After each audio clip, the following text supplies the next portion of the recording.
الحمد لله نحمده ونستعينه ونستغفره ونؤمن به ونتوكل عليه ونعوذ بالله من شرور أنفسنا ومن سيئات أعمالنا من يهده الله فلا مضل له ومن يضلله فلا هادي له ونشهد أن لا إله إلا الله وحده لا شريك له ونشهد أن سيدنا وسندنا وحبيبنا وحبيب ربنا ومولانا ونبينا محمدا عبده ورسوله وصلى الله تعالى عليه وعلى آله وأصحابه وبارك وسلم تسليما كثيرا كثيرا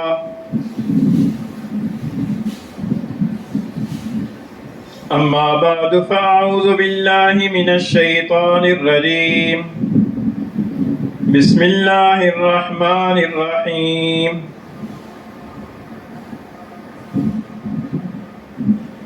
إن عدة الشهور عند الله 12 شهرا في كتاب الله يوم خلق السماوات والأرض منها 4 حرم. وعن أبي هريرة رضي الله تعالى عنه قال قال رسول الله صلى الله عليه وسلم أفضل الصيام بعد رمضان شهر الله المحرم. وقال النبي صلى الله عليه وسلم وصيام يوم عاشوراء أحتسب على الله أن يكفر السنة التي قبله أو كما قال رسول الله صلى الله عليه وسلم صدق الله مولانا العظيم وصدق رسوله النبي الكريم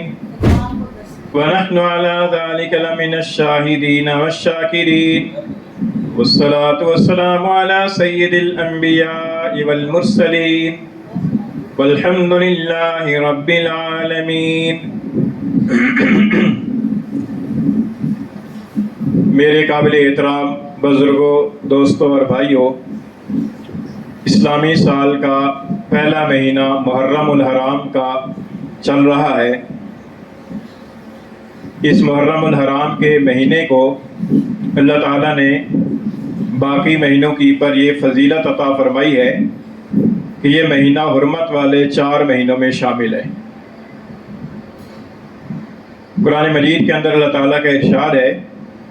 کہ ان عدت الشہور عند اللہ 12 شہرا فی کتاب اللہ یوم خلق السماوات والارض، کہ مہینوں کی گنتی اللہ تعالیٰ کے نزدیک جس دن سے اللہ تعالیٰ نے زمین و آسمان کو پیدا فرمایا ہے اس دن سے 12 ہے. من 4 حرم، ان 12 مہینوں میں سے 4 مہینے حرمت والے ہیں. بخاری شریف کی حدیث میں ہے کہ حضور اقدس صلی اللہ علیہ وسلم نے فرمایا کہ ان 4 حرمت والے مہینوں میں سے 3 مہینے مسلسل ہیں. ایک ذوالقعدہ کا مہینہ، دوسرے ذی الحجہ کا مہینہ اور تیسرے محرم کا مہینہ. 2 مہینے پہلے گزر چکے ہیں، یہ تیسرا چل رہا ہے، اور چوتھا مہینہ رجب کا. اور ان مہینوں کے حرمت والے ہونے کا مطلب یہ ہے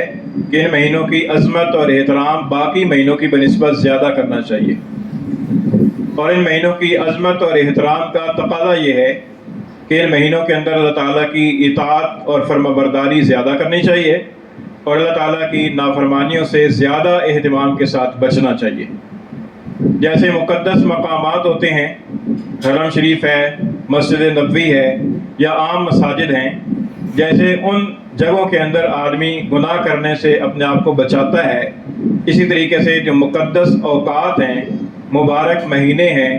حرمت والے دن ہیں، ان کے اندر بھی انسان کو اہتمام کر کے اللہ تعالیٰ کی نافرمانی سے اپنے آپ کو بچانا چاہیے. یہ ان مہینوں کی حرمت والے ہونے کا تقاضا ہے. حدیث شریف کے اندر آتا ہے، حضور اقدس صلی اللہ علیہ وسلم نے فرمایا، مسلم شریف کی حدیث ہے، فرمایا کہ افضل الصیام بعد رمضان شہر اللہ المحرم، کہ رمضان کے بعد جتنے بھی مہینے ہیں ان تمام مہینوں میں سے سب سے زیادہ افضل روزے محرم کے روزے ہیں۔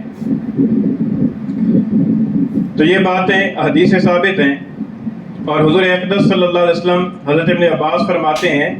کہ آپ نفلی روزوں میں جتنا زیادہ اہتمام 10 محرم کے روزے کا فرماتے تھے اتنا اور روزوں کو نہیں فرماتے تھے۔ تو یہ بھی اس مہینے کی ایک فضیلت ہے کہ اس مہینے کے اندر جو 10 تاریخ ہے جس کو یوم عاشورہ کہا جاتا ہے، اس دن کی بڑی فضیلت ہے۔ ایک حدیث شریف کے اندر آتا ہے کہ حضور اقدس صلی اللہ علیہ وسلم نے فرمایا کہ صیام یوم عاشورہ احتسب علی اللہ ان یکفر السنۃ التی قبلہ، کہ یہ جو عاشورہ کے دن کا روزہ ہے، 10 محرم کے دن کا روزہ، فرمایا کہ مجھے اللہ تعالیٰ کی رحمت سے امید ہے کہ اللہ تعالیٰ اس ایک روزے کی برکت سے گزشتہ 1 سال کے گناہوں کا کفارہ فرما دیں گے۔ تو یہ اس دن کی فضیلت ہے۔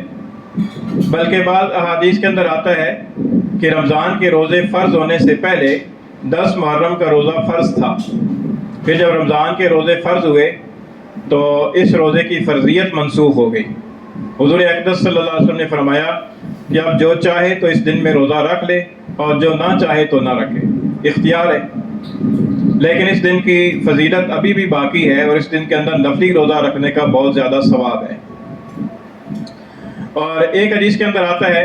کہ حضور نبی کریم صلی اللہ علیہ وسلم جب مکہ سے مدینہ کی طرف ہجرت کر کے تشریف لائے تو آپ نے خود بھی 10 محرم کا روزہ رکھا اور صحابہ کرام کو بھی 10 محرم کے روزہ رکھنے کی ترغیب دی کہ روزہ رکھنا چاہیے۔ پھر ایک روایت کے اندر آتا ہے، حضرت ابن عباس رضی اللہ تعالیٰ عنہ فرماتے ہیں کہ بعض صحابہ نے حضور اقدس صلی اللہ علیہ وسلم سے عرض کیا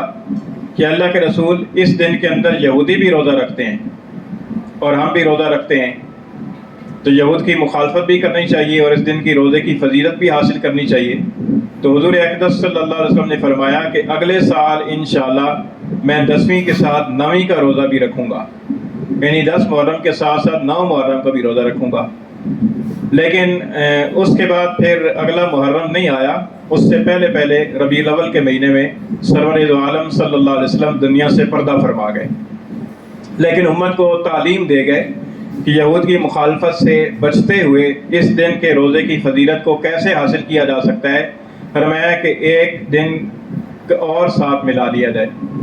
بلکہ مسند احمد کی حدیث کے اندر یہ الفاظ ہیں کہ حضور نے فرمایا کہ سومو یومن قبلہ اور یومن بعدہ، یعنی 10ویں محرم کا بھی روزہ رکھو اور یا اس سے ایک دن پہلے کا روزہ رکھ لو اور یا ایک دن بعد کا روزہ رکھ لو۔ تو اب جو 10 محرم کے روزے کی فضیلت حاصل کرنا چاہتے ہیں ان کے لیے بہتر اور مستحب طریقہ یہ ہے کہ وہ یا تو 9 اور 10 محرم کے 2 روزے رکھ لیں اور یا 10 اور 11 محرم کے 2 روزے رکھ لیں۔ اس سے 10 محرم کے روزے کی فضیلت بھی حاصل ہو جائے گی اور یہودیوں کی مخالفت بھی ہو جائے گی۔ اور پھر ایک حدیث کے اندر آتا ہے کہ حضور اقدس صلی اللہ علیہ وسلم کو جب یہ معلوم ہوا کہ یہود بھی اس دن میں روزہ رکھتے ہیں تو آپ نے پوچھوایا ان سے کہ اس کی کیا وجہ ہے۔ تو یہودیوں نے بتایا کہ اس دن کے اندر یعنی 10 محرم کو اللہ تعالیٰ نے حضرت موسیٰ علیہ السلام کی قیادت میں بنی اسرائیل والوں کو فرعون اور اس کے مظالم سے نجات عطا فرمائی تھی۔ تو حضرت موسیٰ علیہ السلام نے شکرانے کے طور پر اس دن میں روزہ رکھا، اور ہم حضرت موسیٰ کی اتباع میں روزہ رکھتے ہیں۔ تو حضور اقدس صلی اللہ علیہ وسلم نے فرمایا کہ حضرت موسیٰ علیہ السلام کے ساتھ تمہاری بنسبت ہمارا تعلق زیادہ ہے، تو لہٰذا آپ صلی اللہ علیہ وسلم نے خود بھی روزہ رکھا اور امت کو بھی روزہ رکھنے کی تلقین فرمائی۔ اچھا، اس سے یہ بھی معلوم ہوا کہ یہ جو 10 محرم کی روزے کی فضیلت ہے تو یہ فضیلت حضرت حسین رضی اللہ تعالیٰ عنہ کی شہادت کی وجہ سے نہیں ہے، کیونکہ حضرت حسین رضی اللہ تعالیٰ عنہ کی شہادت تو بعد میں ہوئی ہے، حضور صلی اللہ علیہ وسلم کے دنیا سے پردہ فرما جانے کے بعد کئی سالوں کے بعد ہوئی ہے۔ سن 61 ہجری کے اندر حضرت سیدنا حسین رضی اللہ تعالیٰ عنہ کی شہادت 10 محرم کے دن ہوئی ہے، اور حضور اقدس صلی اللہ علیہ وسلم کے زمانے سے بلکہ آپ سے پہلے حضرت موسیٰ علیہ السلام کے زمانے سے اس دن کی فضیلت چلی آ رہی ہے۔ تو لہذا عام طور پر ذہن کے اندر یہ خیال آتا ہے کہ 10 محرم کی فضیلت شاید اس وجہ سے ہے کہ 10 محرم میں حضرت سیدنا حسین رضی اللہ تعالیٰ عنہ کی شہادت ہوئی ہے، حالانکہ حقیقت یہ نہیں ہے۔ حقیقت یہ ہے کہ 10 محرم کی فضیلت تو پہلے سے چلی آ رہی ہے. ہاں حضرت حسین رضی اللہ تعالیٰ کی شہادت کے اندر زیادہ فضیلت اس وجہ سے ہوئی ہے کہ آپ کی شہادت 10 محرم والے دن ہوئی ہے، کیونکہ ایک مبارک دن میں ہوئی ہے،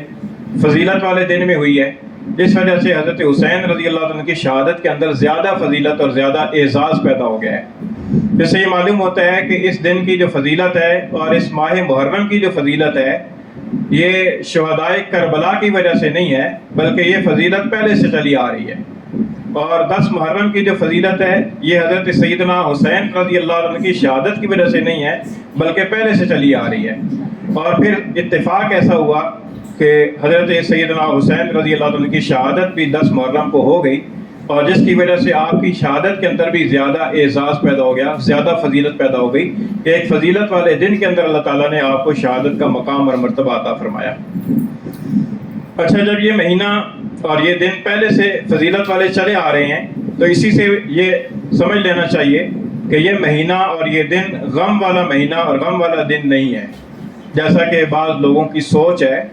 اور وہ یہ سمجھتے ہیں کہ یہ مہینہ غم والا مہینہ ہے، رنج والا مہینہ ہے، اور یہ جو دن ہے 10 محرم کا یہ دن بھی رنج اور غم والا مہینہ دن ہے. اور اس کا نتیجہ یہ نکلتا ہے کہ اس محرم کے پورے مہینے کے اندر کوئی آدمی خوشی کی کوئی تقریب رکھنا نہیں چاہتا، اور خاص طور پر 10 محرم کے دن بھی کوئی خوشی کی تقریب اختیار نہیں کرنا چاہتا. نہ تو اپنے بیٹے بیٹی کا نکاح کرنا چاہتا ہے اس دن کے اندر، اور نہ ہی اپنے بیٹی کی رخصتی اس دن میں کرنا چاہتا ہے، نہ اس دن کے اندر بیٹے کا ولیمہ کرنا چاہتا ہے 10 محرم کے دن. سوچ یہ ہے کہ یہ دن اور یہ مہینہ غم والا دن ہے، غم والا مہینہ ہے، رنج والا دن ہے، رنج والا مہینہ ہے، لہذا اس مہینے اور اس دن کے اندر کوئی خوشی کی تقریب اختیار کرنا درست نہیں ہے. یہ سوچ غلط ہے. اور اس کے غلط ہونے کی سب سے بڑی دلیل یہ ہے کہ اگر کسی بڑی شخصیت کی شہادت یا کسی بڑی شخصیت کے انتقال کی وجہ سے وہ دن اور وہ مہینہ رنج اور غم والا مہینہ بن جائے تو پھر 12 مہینوں میں سے کوئی مہینہ ایسا نہیں ہوگا کہ جس مہینے کے اندر کسی نہ کسی بڑی شخصیت کی شہادت یا انتقال نہ ہوا ہو. چنانچہ آپ دیکھیں کہ رمضان مبارک کا مہینہ کتنا برکت والا مہینہ ہے، لیکن اس رمضان مبارک کے مہینے کے اندر حضرت سیدنا حسین رضی اللہ تعالیٰ عنہ کے والد ماجد حضرت علی شیر خدا رضی اللہ تعالیٰ عنہ کی شہادت ہوئی ہے. تو اب کیا اس وجہ سے ہم رمضان کے مہینے کو رنج والا مہینہ سمجھیں گے؟ نہیں سمجھیں گے. شوال کا مہینہ جس کی پہلی تاریخ کو عید الفطر کی خوشیاں سارے مسلمان اجتماعی طور پر مناتے ہیں، یہ شوال کا مہینہ وہ مہینہ ہے کہ سن 3 ہجری کے اندر جب غزوہ احد کا واقعہ پیش آیا تو شوال کے مہینے کے اندر یہ غزوہ احد کا واقعہ پیش آیا، اور شوال کے مہینے کے اندر غزوہ احد کے موقع پر حضور نبی کریم صلی اللہ علیہ وسلم کا دندان مبارک شہید ہوا، اور آپ صلی اللہ علیہ وسلم کا چہرہ مبارک لہولہان ہوا، اور آپ صلی اللہ علیہ وسلم کا جو چچا تھے سیدنا امیر حمزہ رضی اللہ تعالیٰ عنہ جن کو سید الشہداء کہا جاتا ہے، ان کی شہادت شوال کے مہینے میں ہوئی ہے. اور صرف شہادت ہی نہیں ہوئی ہے بلکہ ان کی لاش کا مسلح بھی کیا گیا ہے، یعنی ان کے ناک کان کاٹے گئے اور ان کا کلیجہ نکال کر ایک عورت نے چبایا. یعنی اتنا زیادہ ان کے ساتھ ظلم ہوا، لیکن اس کے باوجود جو ہے نا وہ شوال کے مہینے کی پہلی تاریخ کو عید الفطر کی خوشی منائی جاتی ہے. یہ اس بات کا ثبوت ہے کہ کسی بڑی شخصیت کی شہادت یا انتقال کی وجہ سے کوئی مہینہ رنج اور غم والا مہینہ نہیں بنتا. اسی طریقے سے ذی الحجہ کا مہینہ ہے جس کے اندر عید الاضحیٰ کی خوشی منائی جاتی ہے. ذی الحجہ کے مہینے کے اندر حضرت سیدنا عثمان رضی اللہ تعالیٰ عنہ کی شہادت ہوئی ہے، اور حضرت سیدنا عثمان رضی اللہ تعالیٰ عنہ ایک تو خلیفہ راشد ہیں اور دوسرے حضور نبی کریم صلی اللہ علیہ وسلم کے دوہرے داماد ہیں. آپ صلی اللہ علیہ وسلم کی 4 بیٹیوں میں سے 2 بیٹیاں یکے بعد دیگرے حضرت عثمان کے نکاح میں آئیں. حضرت رقیہ رضی اللہ تعالیٰ عنہ کے ساتھ نکاح ہوا حضرت عثمان کا. جب حضرت رقیہ رضی اللہ تعالیٰ عنہ کا انتقال ہو گیا تو اس کے بعد حضور نبی کریم صلی اللہ علیہ وسلم کی دوسری صاحبزادی حضرت سیدہ ام کلثوم رضی اللہ تعالیٰ عنہ کا نکاح حضرت عثمان کے ساتھ ہوا. تو حضور نبی کریم صلی اللہ علیہ وسلم کے داماد خلیفہ راشد ذی الحجہ کے مہینے کے اندر مظلومانہ طریقے سے شہید کر دیے گئے. تو اگر شہادت کی وجہ سے کسی بڑی شخصیت کی شہادت کی وجہ سے یا ان کے انتقال کی وجہ سے کوئی مہینہ غم والا مہینہ بنے تو پھر اس اصول کا تقاضا یہ ہے کہ ذی الحجہ کا مہینہ بھی غم والا مہینہ بن جائے. حالانکہ ذی الحجہ کے مہینے کے اندر 10 ذی الحجہ کو عید الاضحیٰ کی خوشی منائی جاتی ہے. تو اس کے علاوہ اور بھی اگر دیکھا جائے تو ہر مہینے کے اندر کسی نہ کسی بڑی شخصیت کی شہادت، کسی صحابی کی شہادت مل جائے گی، تاریخی واقعات موجود ہیں. تو اس سے یہ پتہ چلتا ہے کہ یہ جو ایک غلط فہمی اصولی درجے کے اندر ہمارے ذہنوں میں پائی جاتی ہے کہ محرم کا مہینہ اس وجہ سے رنج والا مہینہ ہے کہ اس مہینے کے اندر حضرت سیدنا حسین رضی اللہ عنہ کی شہادت کا واقعہ پیش آیا ہے، تو یہ سوچ اصولی درجے کے اندر غلط ہے. اور اس کے نتیجے کے اندر پھر یہ جو کہا جاتا ہے یا سوچا جاتا ہے یا سمجھا جاتا ہے کہ اس مہینے کے اندر کوئی خوشی کی تقریب رکھنا درست نہیں ہے، وہ بھی غلط ہے، کیونکہ وہ اسی اصول کی پر مبنی ہے اور یہ اصول ہی غلط ہے. تو یہ ایک تو یہ غلط فہمی دور کر دینی چاہیے. دوسرا یہ ہے کہ اگر کسی مہینے کے اندر یا کسی دن کے اندر کسی عظیم شخصیت کی شہادت یا اس کا انتقال ہو جائے تو خود رسول اللہ صلی اللہ علیہ وسلم کا فرمان یہ ہے کہ 3 دن سے زیادہ سوگ کرنا درست نہیں ہے. ایک حدیث میں آتا ہے حضور نبی کریم صلی اللہ علیہ وسلم نے فرمایا کہ لا یحل لامرأۃ تؤمن باللہ والیوم الآخر ان تحد علی میت فوق 3 الا علی زوجہا. فرمایا کہ کسی عورت کے لیے جو اللہ پر اور آخرت کے دن پر ایمان رکھتی ہو، اس کے لیے حلال نہیں ہے کہ وہ 3 دن سے زیادہ کسی میت پر سوگ کرے، سوائے شوہر کے. کہ اگر کسی عورت کا شوہر فوت ہو جائے تو اس کے عدت کا جو زمانہ ہے جو تقریباً 4 مہینے 10 دن ہے، عدت کے زمانے کے اندر اس عورت کے لیے سوگ کرنا واجب ہے. لیکن شوہر کے علاوہ اگر کسی عورت کا کوئی اور عزیز فوت ہو جاتا ہے، مثلاً اس کا والد فوت ہو جاتا ہے، اس کا بیٹا فوت ہو جاتا ہے، اس کا بھائی فوت ہو جاتا ہے، بھانجا بھتیجا فوت ہو جاتا ہے، بہن فوت ہو جاتی ہے، والدہ فوت ہو جاتی ہے، تو اس کی پر عورت کے لیے بھی زیادہ سے زیادہ 3 دن تک سوگ کرنے کی اجازت ہے. 3 دن سے زیادہ سوگ کرنا منع ہے. تو اس کا ثبوت ایک اور حدیث سے بھی ہوتا ہے. ام المومنین حضرت ام حبیبہ رضی اللہ تعالیٰ عنہ جو حضور نبی کریم صلی اللہ علیہ وسلم کی زوجہ مطہرہ ہیں اور حضرت ابو سفیان رضی اللہ تعالیٰ عنہ کی بیٹی ہیں،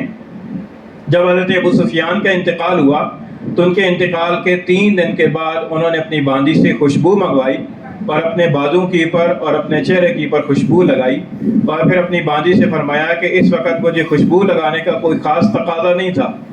لیکن میں نے اس لیے لگائی ہے کہ میں نے حضور سے یہ ارشاد سن رکھا ہے کہ کسی میت کی اوپر 3 دن سے زیادہ سوگ کرنا منع ہے، تو کہیں ایسا نہ ہو کہ میں اپنے والد کی اوپر 3 دن سے زیادہ سوگ کرنے والیوں کے اندر شمار ہو جاؤں، ایسا نہ ہو جائے. تو اس لیے میں نے خاص طور پر اس بات کا اہتمام کیا ہے تاکہ میری طرف سے یہ سامنے آئے، عمل سامنے آئے کہ میں نے 3 دن سے زیادہ سوگ نہیں کیا. تو یہ عورت کے لیے اللہ کے رسول کا ارشاد ہے. تو مرد کے لیے تو ویسے ہی سوگ کرنا منع ہوتا ہے. تو اگر کسی شخصیت کا انتقال ہو جائے یا کسی عظیم شخصیت کی شہادت ہو جائے تو اس کے بارے میں بھی اصولی طور پر تعلیم یہی ہے کہ 3 دن تک سوگ کرنے کی اجازت ہے. اب دیکھیے کہ حضرت سیدنا حسین رضی اللہ عنہ کی شہادت کو صدیاں بیت گئی ہیں، لیکن صدیاں بیت جانے کے باوجود بھی ایک خاص طبقہ ہے کہ جو اس محرم کے مہینے کے اندر اور ان دنوں کے اندر خاص طور پر حضرت حسین رضی اللہ عنہ کے نام کا غم مناتے ہیں اور باقاعدہ اس کے لیے ماتم کی مجلسیں منعقد کی جاتی ہیں اور اس کے لیے جلوس نکالا جاتا ہے. تو یہ حضرت سیدنا حسین رضی اللہ عنہ کے جو نانا تھے حضور نبی کریم صلی اللہ علیہ وسلم، ان کے ارشادات کے برعکس ہیں. اور حضرت حسین رضی اللہ عنہ کے عمل کے بھی اور آپ کی سیرت کے بھی برعکس ہے، اس لیے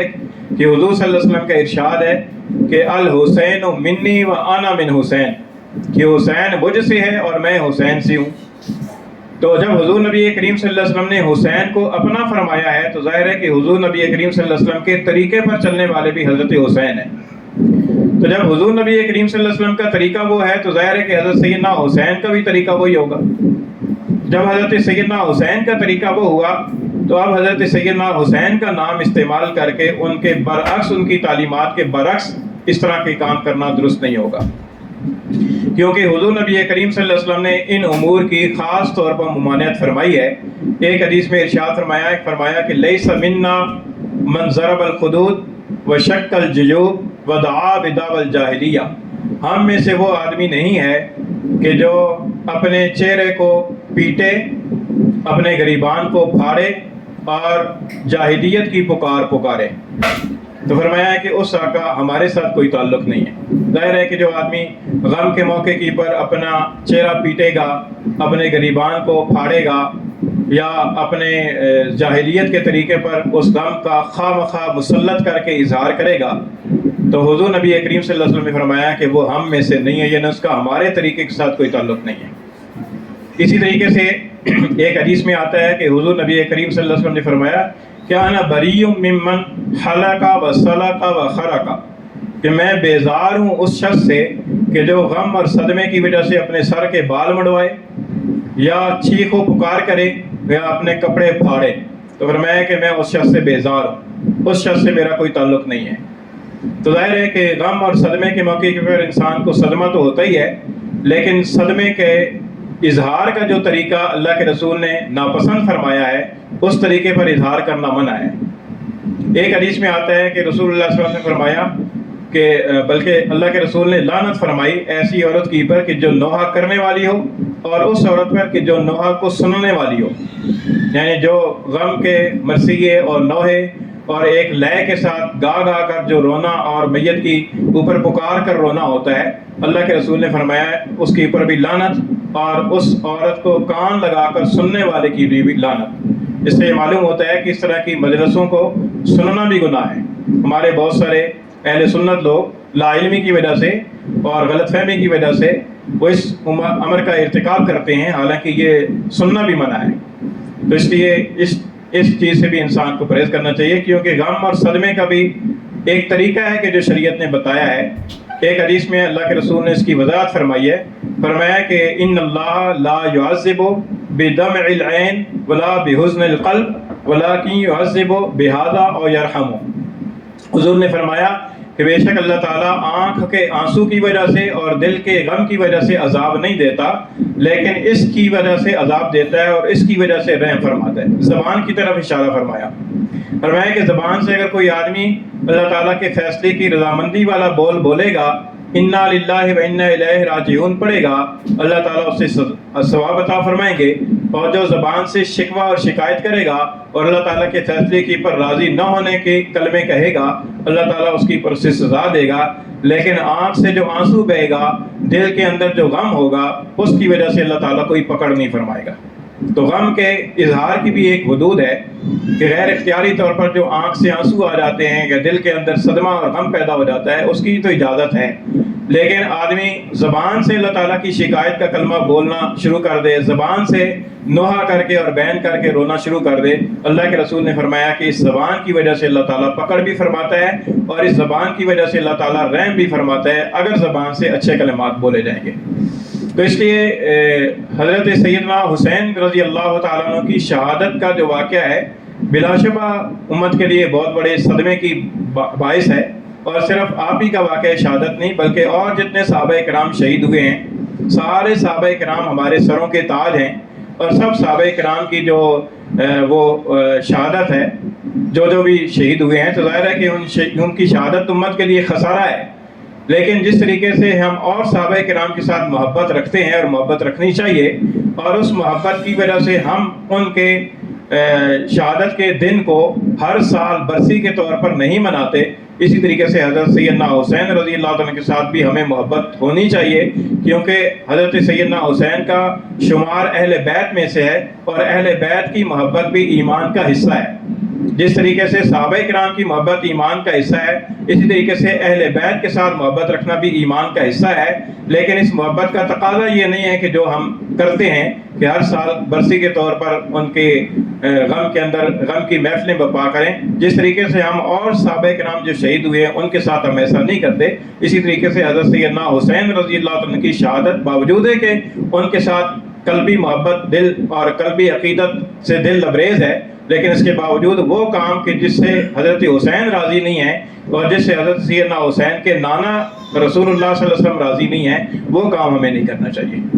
تو ان باتوں کی پر اکتفا کرتا ہوں۔ اللہ تعالیٰ ہمیں عمل کی توفیق عطا فرمائے اور سمجھ عطا فرمائے۔ وما علینا